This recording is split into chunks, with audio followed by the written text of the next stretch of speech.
Ah, listo.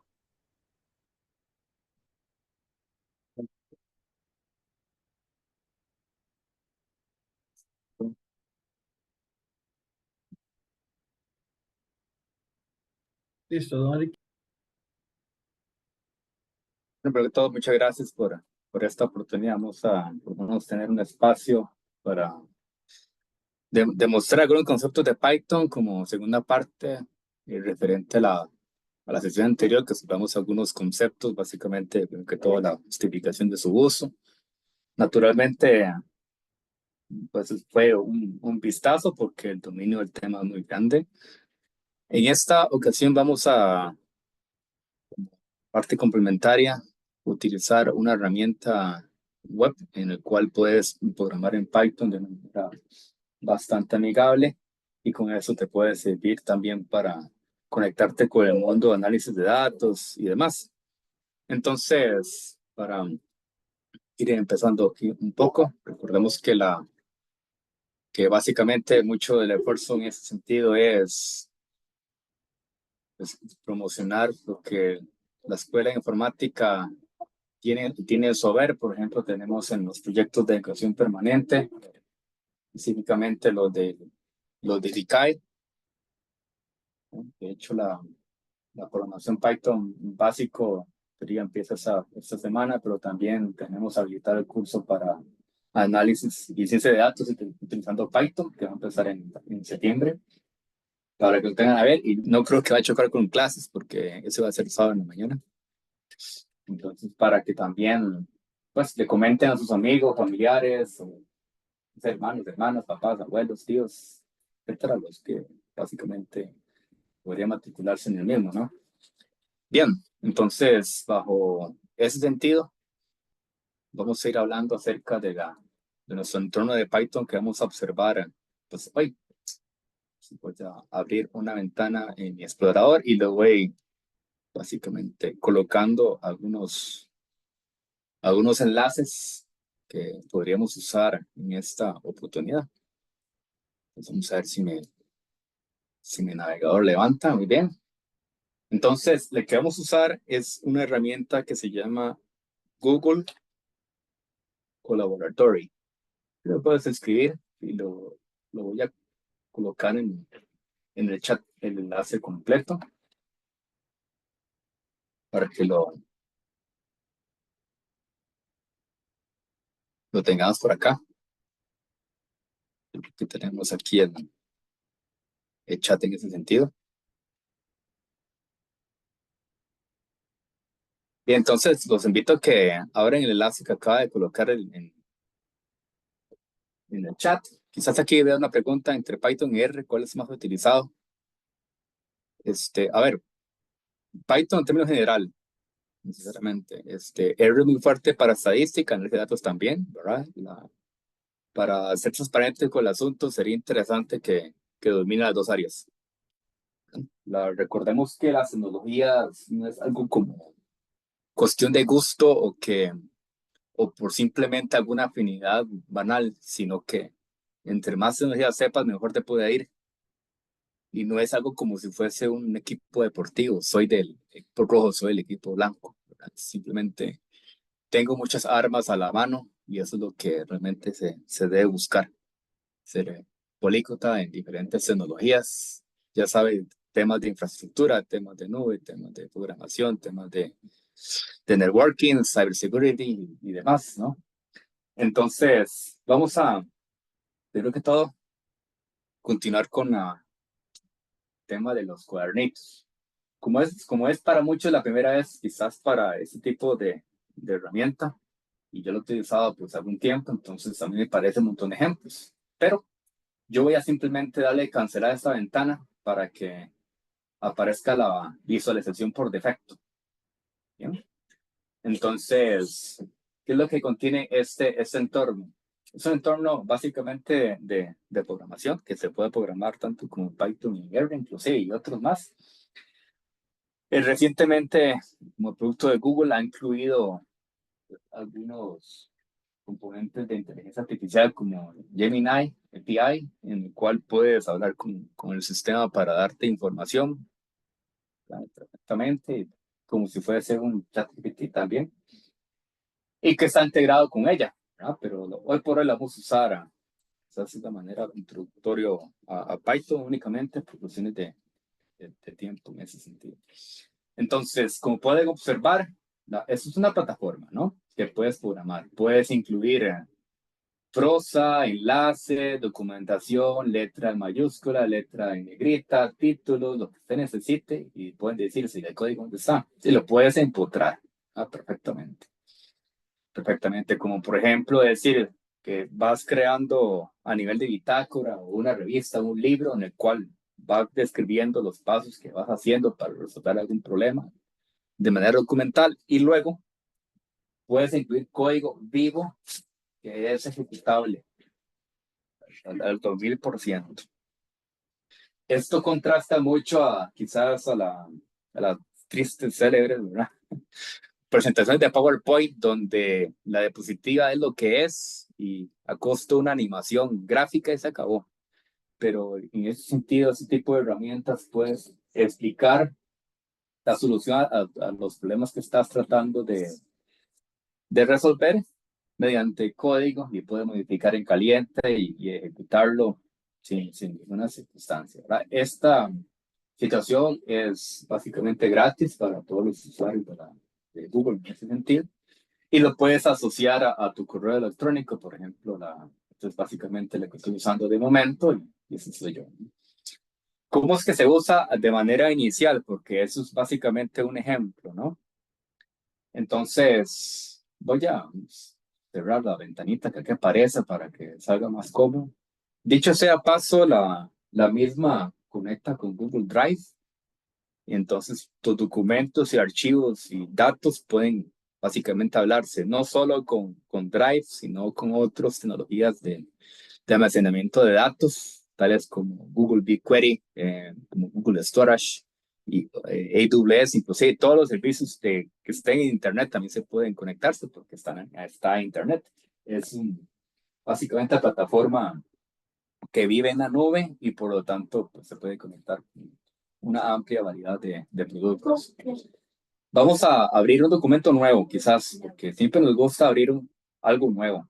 Entonces, nos vamos al menú en el cual muchas herramientas tiene, en el cual tenemos el de archivo, tenemos la edición, y entre otros, pero vamos a concentrar en el de archivo. Entonces dice, bueno, vamos a abrir un nuevo cuaderno.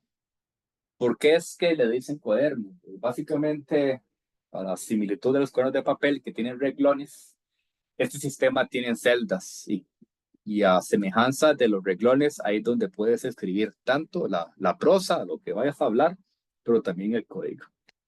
Más que la ventaja es que en el papel quizás no se borre, pero aquí sí, se puede manipular tu solución a tu gusto y las veces que necesites hasta lograr tu objetivo y más, ¿no? Entonces, voy a hacer nuevo cuaderno en Drive.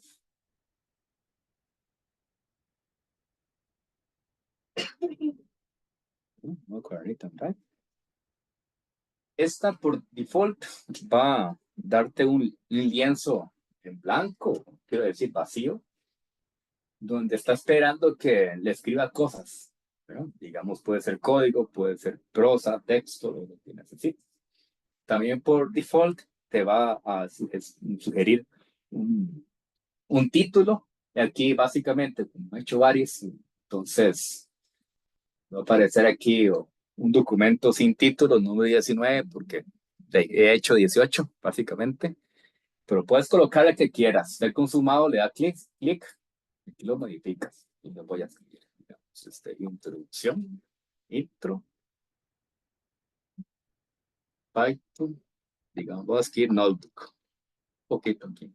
La extensión es IPYNV. Básicamente es un nombre legacy, en el cual significa Interactive Python Notebook. Y Interactive PY de Python y NV de Notebooks. ¿Y por qué es interactivo? Porque puedes lanzar comandos y verlos a tiempo real, su funcionamiento, modificarlo y hacer lo que básicamente necesite. Como por ejemplo, y conectando con la sesión anterior, supóngase de que vas al supermercado y haces compras de frutas. Entonces tenemos algunos precios. Por ejemplo, el precio del aguacate, ¿no? El aguacate puede costar como 800 colones cada uno, ¿no? El- tenemos el precio de una naranja de esas importadas muy buenas, ¿verdad? Puede costar 500 colones. El precio de un limón, depende, puede ser 50 colones, un limón bien bueno. Entonces, ¿cómo se ejecuta? Pues hay muchas formas. La forma más directa creo que es con el mouse y también hay atajos de teclado, pero puede ser con el mouse, en el cual mueves tu mouse al borde izquierdo de la hoja y tienes un botoncito que parece un icono de ejecución, un icono de play, digamos, y lo ejecutas.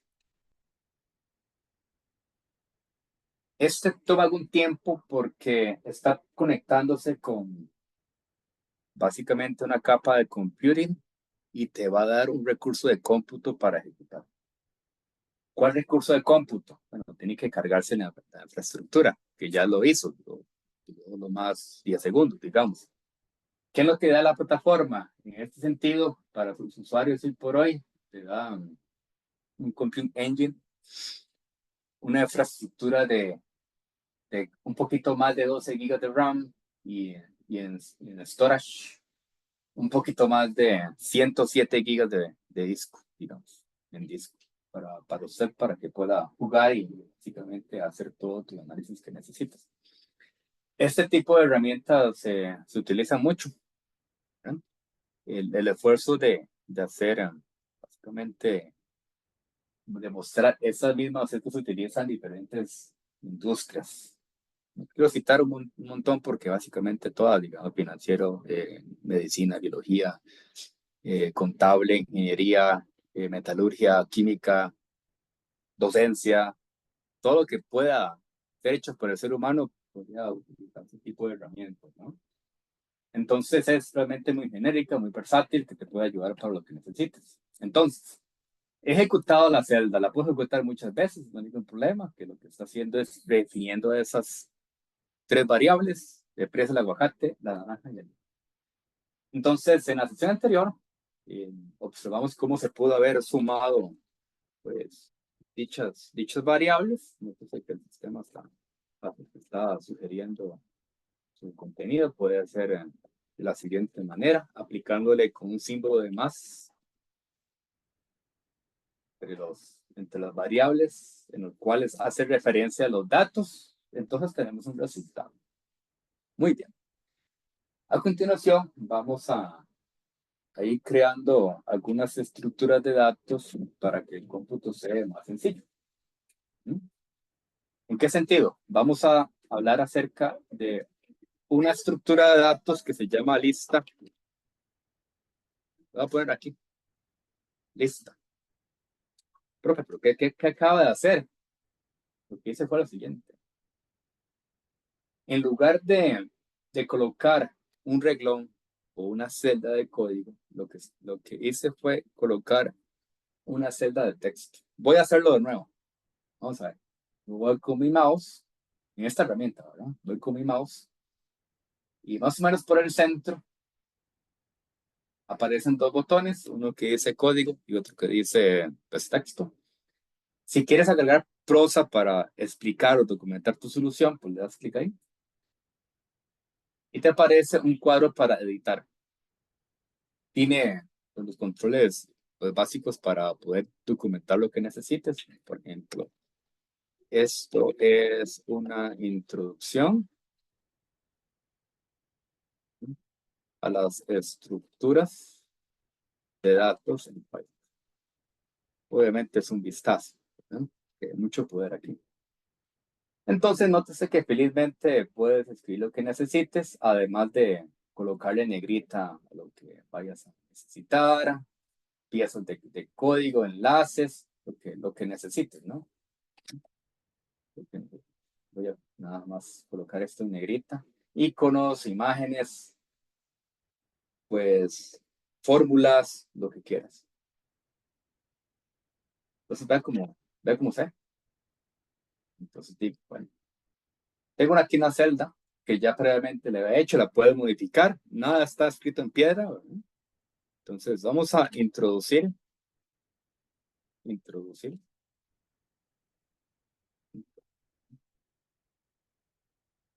las listas. ¿Sí? Introducir listas.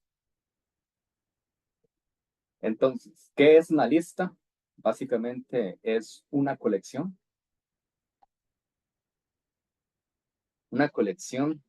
de datos. Tiene propiedades y atributos, sí. Tiene propiedades,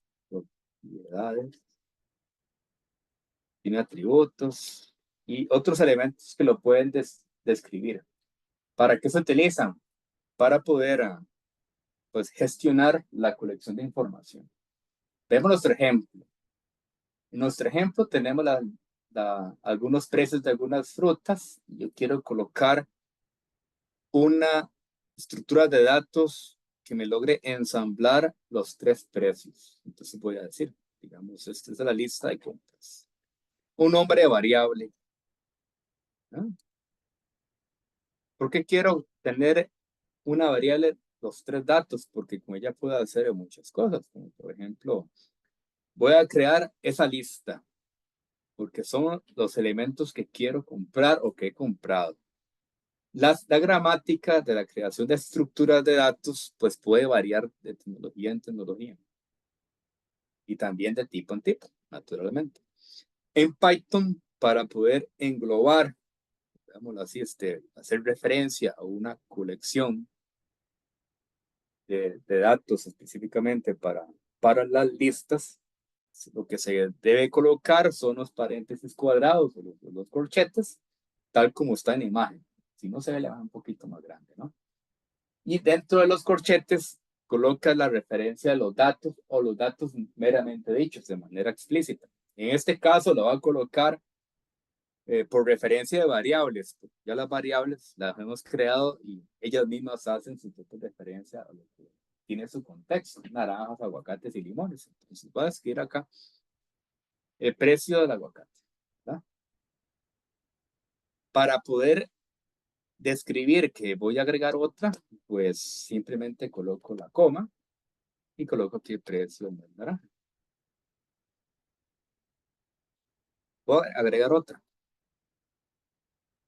Precio, o sea, que aquí está precio limón, ¿eh? No, con razón no aparecía, ¿verdad? Corrijo aquí un poquito.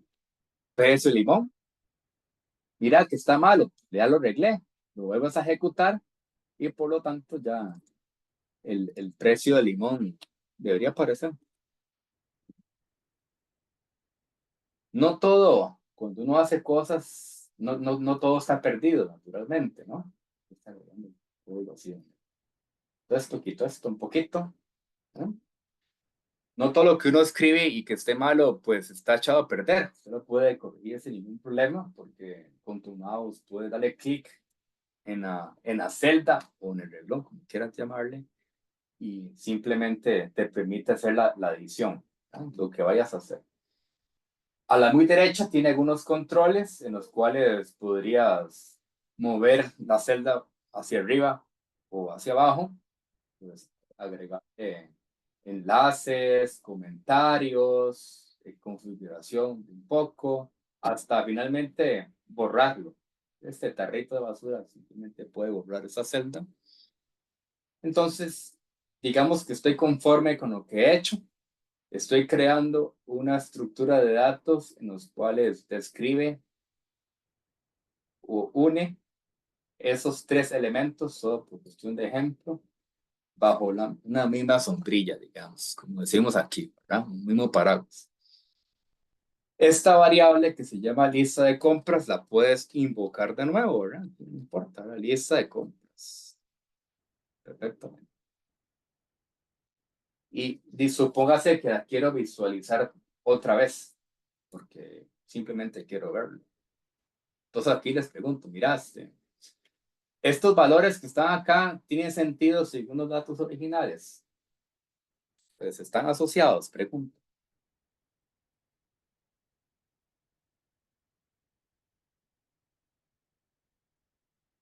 Están asociados. Tenemos el primer precio del aguacate. Vale 800.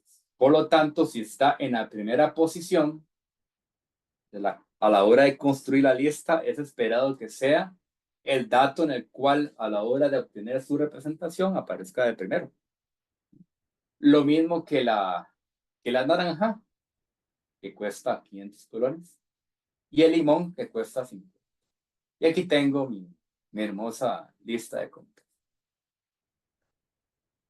Entonces, nótese que en este sentido, para este tipo de plataformas, no ocupas de manera explícita colocar sentencias de prints. Por ejemplo, decir print, ¿no? Típico Hello World. No es requerido para poder visualizar los datos porque con solo colocar el nombre de la variable, el sistema la va a representar en pantalla para usted. Entonces, cuando uno utiliza este tipo de herramientas, vas a necesitar menos código que escribir. Entonces es una gran bendición. Y son muy grandes. Entonces los prints se evitan, ¿no? Entonces voy a simplemente documentar de que el print es algo que se puede evitar, ¿no?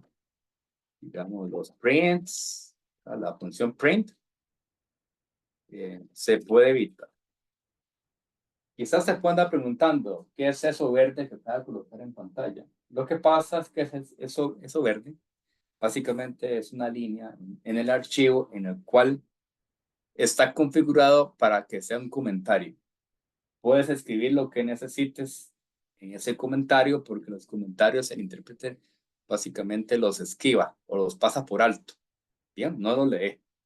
Cómo se define un comentario? Pues le agregas al inicio el símbolo numeral o el hash y eso lo que hace es declarar esa línea como comentada y por lo tanto puedes escribir lo que necesites. Es algo que usted quiera y el sistema no se va a quejar del nada porque los evita del todo.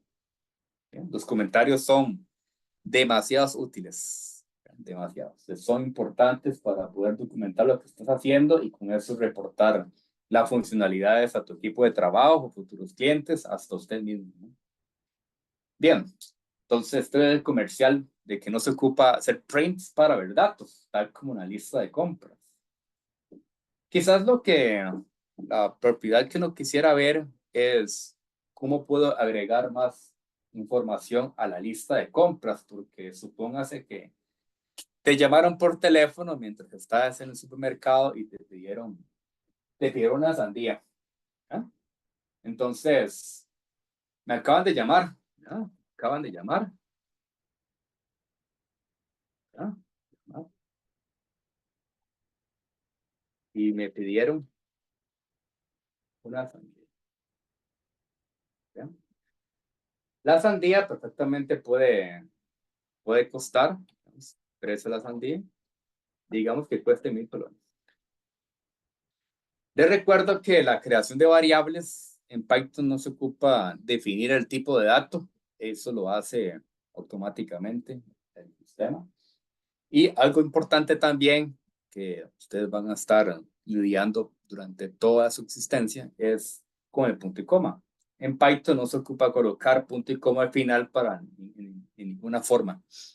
Para poder declarar fin de línea, ese tipo de circunstancias en Python es algo que también se evita, ¿no? Pero bueno, tenemos el precio de la sandía y voy a permitirme agregar, voy a decir para agregar, ¿verdad? Precio de la sandía a la lista de compras, a la lista de frutos, ¿verdad? Lista de compras se llama. All right. Entonces, ¿cómo se hace? Pues, en este sentido, la forma más directa sería de lo siguiente es, colocas el nombre de la variable en el cual tiene la lista. Y de seguido pones un punto para poder acceder a los atributos y o funciones de esa estructura de datos, de esa variable. Pues la que vamos a usar ahorita para agregar el precio de la sandía al final se llama append. Apendizar, agregar al final. Como es una función, le coloco los paréntesis redondos. Aquí siempre la pregunta clásica es, ¿cómo sé que es una función o no? ¿Verdad? Es algo que uno no puede anticipar en sí, ¿verdad? A no ser que te topes con la documentación. ¿Qué es lo que es función? Una estructura específica. Pues la documentación es la que te va a decir la verdad. En este sentido, la append es una función en la cual engloba pues, lógica internamente para completar su objetivo, que en esta situación específica es agregar una estructura a la estructura, un elemento. ¿Qué vamos a colocar aquí? El precio de la sandía. Precio sandía. Ok, precio sandía. Y con esto es suficiente para agregarlo al final. Lo ejecuto y puedo seguir con la vida del código, hacer lo que necesite, e inclusive de manera inmediata, pues revisar cómo que está la lista, ¿verdad? Voy a revisar cómo está la lista, cómo está construida, ¿verdad? Cómo está la lista, ¿verdad? ¿Cuáles cuáles elementos tienen? Entonces, en ese sentido, pues simplemente colocas el nombrecito de esa variable en cuestión y tenemos al final del dato el costo de la sandía. ¿Tiene sentido? No sé, abro micrófonos y me están siguiendo de momento. ¿Tiene sentido?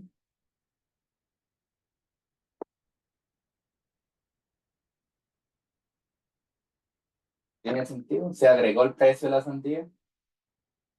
Sí, sí, porque se está declarando arriba y en el append se añade al final, entonces cuando se imprime la lista ya incluye el precio. Correcto, correcto.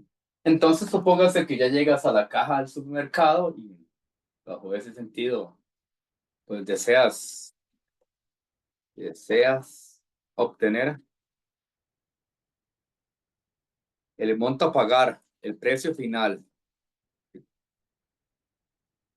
Pues, ¿cómo se hace eso? Pues, básicamente, aquí lo que entonces, tienes la estructura, ¿no?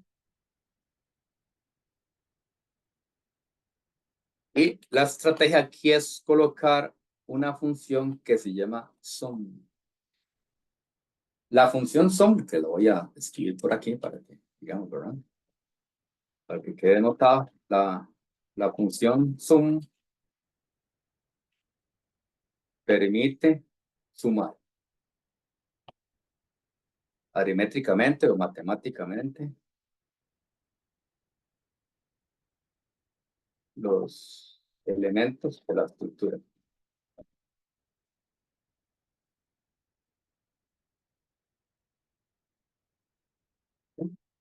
Entonces, sum es una función muy versátil que puede soportar diferentes estructuras de datos y pues en ese sentido la lista va a ser compatible con lo que vaya a utilizarse, entonces simplemente lo ejecuto y tengo que el precio.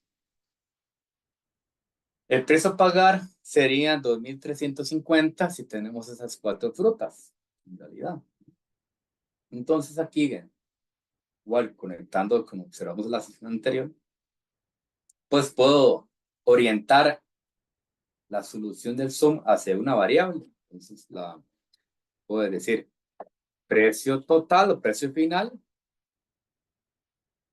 va a ser igual a la suma, a la ejecución de esa suma. Perfectamente. Y por lo tanto, esta variable ya existe para que pueda ser procesada más adelante. Bien, entonces, esto es un ejercicio común que puede realizarse en la estructura de datos como la lista. ¿Bien? Bien, para otra situación, podríamos, ¿por qué no para las listas, hacer un procesamiento? ¿Verdad? Vamos a procesar los elementos de la lista de compras usando un ciclo. Entonces, te pueden decir, bueno, ¿qué es un ciclo en este caso? Pues un ciclo es una estrategia en la cual podrías revisar elemento a elemento de una colección para tratarlo adecuadamente. Usualmente se puede hacer matemática con él, se puede hacer cálculo numérico, se puede hacer tratamiento de datos, lo que ustedes vayan, básicamente podrían necesitar. Como por ejemplo, una estructura típica para un ciclo en Python sería lo siguiente. Primero que todo, con la palabra reservada for, omnipresente realmente. Y lo que seguiría usualmente sería una variable de esas que en los libros mencionan que es como que temporal, digamos, una variable miscelánea que nos va a ayudar para ir apuntando elemento a elemento de la estructura. Entonces voy a colocar la palabra fruta para hacer analogía, que es una variable que vamos a ir revisando, que está dentro de la estructura que quiero hacerle la iteración. O sea, el procesamiento cíclico. Para ello, tenemos la lista de compras. Lista de compras. Y al final, 2 puntos. Sin esos 2 puntos no funciona. Esos 2 puntos le permite delimitar dónde es que está o hasta dónde llega la lógica del ciclo. El cuerpo del ciclo, o la lógica que va a ser el ciclo per se, pues va a ser lo que va a estar en la siguiente línea. Cuando estamos próximos a escribirlo, pues le damos pues enter. El sistema automáticamente hace lo siguiente. No sé si lo han notado. Le di enter y me está posicionando el prompt, la que es esta, digamos, franja vertical que está parpadeando. No está justo debajo de la primer campo del renglón, sino que está unos espacios a la derecha. Esos espacios hacia la derecha, desde la muy izquierda, o sea, desde el borde hacia la derecha, se llama espacios de indentación. La indentación es una de las reglas más importantes de Python, en la cual permite, objetivo, definir cuáles son las líneas de código que están dentro de un bloque. Porque en Python, esa es la forma en la cual estamos declarando qué hay dentro de un bloque que queda por fuera. En otras tecnologías como Java, han visto Java o C++, entre otros, se utilizan las llaves. En Python no tenemos llaves. Lo que tenemos es indentación. Bien, entonces, bajo ese sentido, tenemos unos espacios en blanco. La recomendación estándar son 4. 1, 2, 3, 4. Hay editores que le puedes colocar solo 2 o 3, ¿verdad? Pero el estándar es 4. El estándar de facto, de convenio humano, ¿verdad?, de las personas. Aquí lo que voy a hacer es, voy a imprimir en pantalla el valor de cada fruto, el valor del precio, uno por uno, para poder ilustrar el ciclo, pues jugando un poco con la lista. Entonces, acá en el cuerpo del ciclo coloco print como una función que me permite mostrar en pantalla, que va a ser ejecutada tantas veces como elementos hay en la lista. Entonces, bajo este sentido, coloco la fruta, porque fruta va a estar apuntando a cada elemento de la lista, uno por uno. Y tenemos aquí el primer elemento, que es 800. el segundo que es 500, el tercero que es 50 y el siguiente que es 1000. Estamos iterando cada elemento de la colección de datos.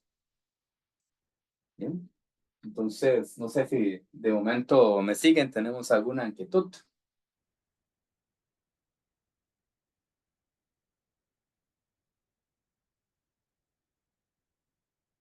De mi parte, todo claro, profe.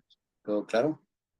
Bien, entonces, bajo ese sentido, la estrategia es lo siguiente, digamos, ustedes perfectamente podrían colocar pues, la lógica que necesiten. Una pregunta típica aquí es si ese sistema es compatible con todos los comandos de Python, pues sí, va a ser compatible, por supuesto, y si ocupa instalar bibliotecas externas, también va a funcionar, ¿verdad? No hay ningún problema.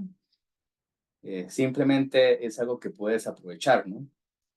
Simplemente para que recuerden, la sesión anterior habíamos pues colocado un repositorio en el cual se ha dispuesto a ustedes para que le hagan un poco de lectura. Lo voy a colocar aquí en el chat para que lo pueden revisar. En eso contiene algunos temas que he coleccionado para personas que están iniciando en la tecnología, en los cuales recomiendo dirigirse a la carpeta de training, en el cual existen algunos documentos que he coleccionado durante un tiempo de manera elemental para que puedan proseguir con un tema, como por ejemplo decir aritmética, condicionales, formateo de cadenas de caracteres, la introducción, las cadenas, los números, operaciones con texto y entre otros. Cualquiera de ellos pueden ser accesibles, simplemente dándole clic al archivo correspondiente y va a tener pues alguna documentación, algún seguimiento que se pueda hacer con el mismo, ¿no? Entonces, nótese que tiene algunos ejemplos que pueden ser básicamente seguidos. Otros también muy interesantes tienen que ver con condicionales también, precisamente. Es algo que pueden probar en el sistema que estamos pues, revisando hace algunos minutos, que de igual manera va a estar sirviendo, ¿no? Bien, entonces, no sé si tenemos alguna inquietud de momento.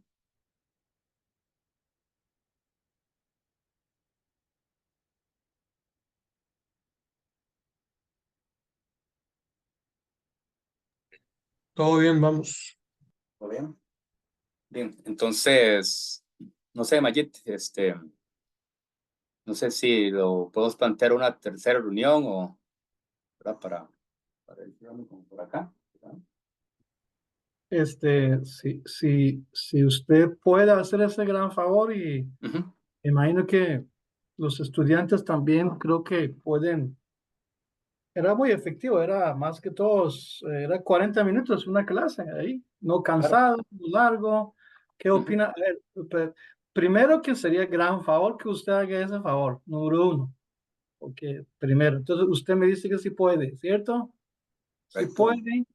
Consultamos ahí, muchachos, ¿qué opinan usted? ¿Una tercer taller? Sería Levanten, excelente, profe, la verdad. levanten la Sí, mano, a ver. profe, Si, estaría sí. bonito. Estaría bastante bien. Bien, don Eric, eso sería un De gran acuerdo. favor para ellos. Estarán contentos y seguimos.